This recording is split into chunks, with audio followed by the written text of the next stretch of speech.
back here at SEC Media Days. Pleased to be joined by Tennessee quarterback Hendon Hooker. Hendon, looking sharp, man, looking sharp. Had a little rough time getting over here, huh, on the plane with the weather? Yeah, a little turbulence, but nothing too crazy. That's like a half hour flight? Yeah. Okay, half hour of just, white knuckles grabbing the seat, right? It's all good. Then trying to hold my orange juice while the turbulence is going. Which is the important thing, actually. You gotta have OJ to start the day off. Right, hydrate. So listen, man, You transfer from Virginia Tech, get to Tennessee, just a crazy few weeks there.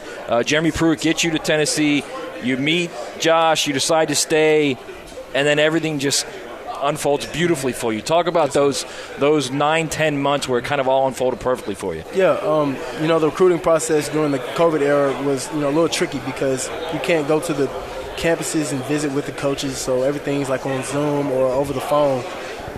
So there were a lot of different places giving me phone calls, and I remember Tennessee giving me a call. And the first thing I did was I picked up the phone. I called my big bro, Emmanuel Mosley, and kind of asked him, hey, what's Tennessee like? This, that, and the third. And then he kind of, explained to me that, it's a great environment and great fan base, but you got to win ball games though.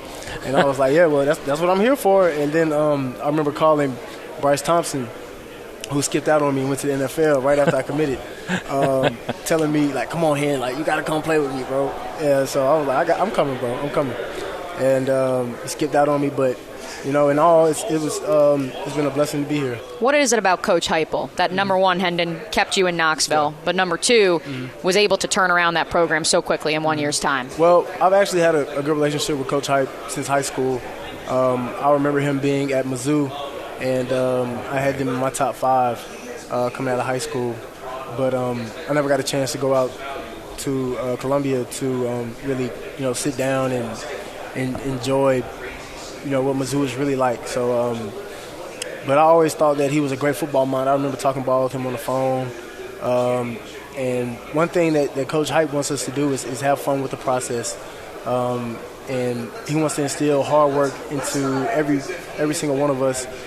Make sure that we're doing what we're supposed to do, being accountable, and motivating each other to be better every day. So was the fit not right at Virginia Tech, Hendon, or was the offense better at Tennessee, or was it just a combination of a lot of things and you were growing and you were maturing and then you became this type of elite? You're an elite quarterback now in college football. Yes, sir. Really, I just, I fulfilled my obligation at Virginia Tech and I graduated, and I felt like it was time for a fresh start. And Tennessee was the best fit for me. A chance to play at the highest level of college football in the SEC.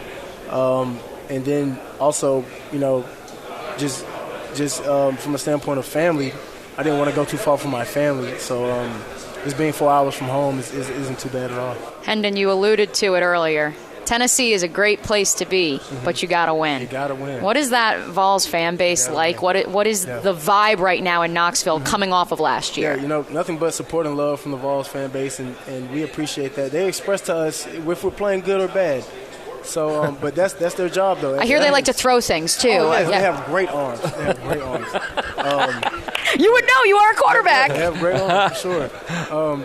They express to us if we win or lose, but, that's their job, and we don't want to do anything but put on a show for them.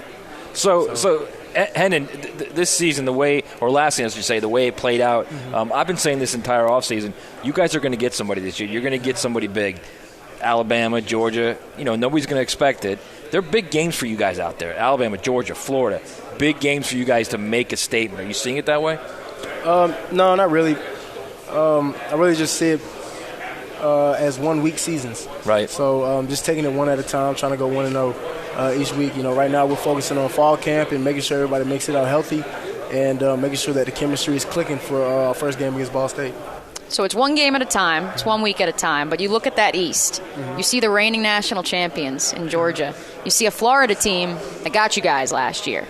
When you look at the landscape right now in the SEC East, what do you see from some of those other programs that you'll be going up against this fall? They're great programs as well as us. They have guys on scholarship as well as we do. So they're gonna come and play ball to the best of their ability, and we're gonna counteract that and play ball. So competing at the highest level is great. Some of the friendships that I've acquired over this past year have been great. A. Rich is one of my guys. he's a talented dude. He goes out there and he rips it.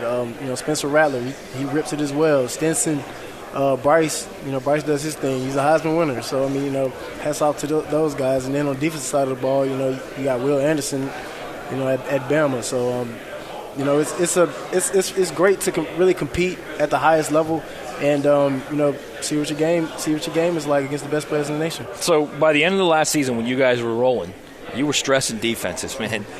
Can you go faster in this offense? We actually can. Really? We were going really fast, around that bowl game time, but this spring we were really clicking. And where do you want to get how many seconds in between plays? I don't know. I just want to get it communicated clearly and as loud as I can. My voice isn't really loud, but right. I communicate when I need to. And then playing in hostile environments, just making sure we're communicating. And like I said before, getting the little things like signals from the sideline, that goes a long way. Get the right signal so you can line up and we can get the play in and we can roll. Hendon, you're obviously focused on the task at hand, which is the 2022 season. But looking ahead to the NFL, looking ahead to a potential professional career for you, who do you model your game after? What have you heard from maybe scouts already? Because obviously you chose to come back at Tennessee, so I'm sure there's some things you wanted to improve upon this year. Yeah, some guys I model my game after because I watch everybody. I watch from NFL film to our film to I might watch the MAC conference film. My guy DQ Finn over there at Toledo, I was watching him the other day. So I'm trying to take something from everybody's game. I feel like that I play a little bit like Deshaun Watson a little bit and Josh Allen. Those are two guys that I really try to model my game after. But I also feel like I have an original game that really whenever there's a play to be made or something breaks down, I'm a playmaker. So whatever I can do to help the team win is what I want to do. All right, we're wrapping it up with Hendon Hooker, quarterback at Tennessee. You set a lot of school records last year. Mm-hmm. More than likely, we'll set more this year. What's important for you this season moving forward? What like on your list of this is what has to happen? What's important? Winning. That's all I have. I just want to win ball games. I don't care what stat I have. I can have 0 passing yards, 0 rushing yards, and I can just hand the ball out to the back, and he does his thing. Like you saw that when the Bills played the Patriots. Right. He had 3 passing attempts. Mac Jones. Mac Jones had 3 passing attempts. Yeah. So, whatever I need to do to help the team win, that's what I'm going to do. Awesome. Listen, man, thanks so much. We appreciate it. Good luck this fall, okay? Yes, thank you.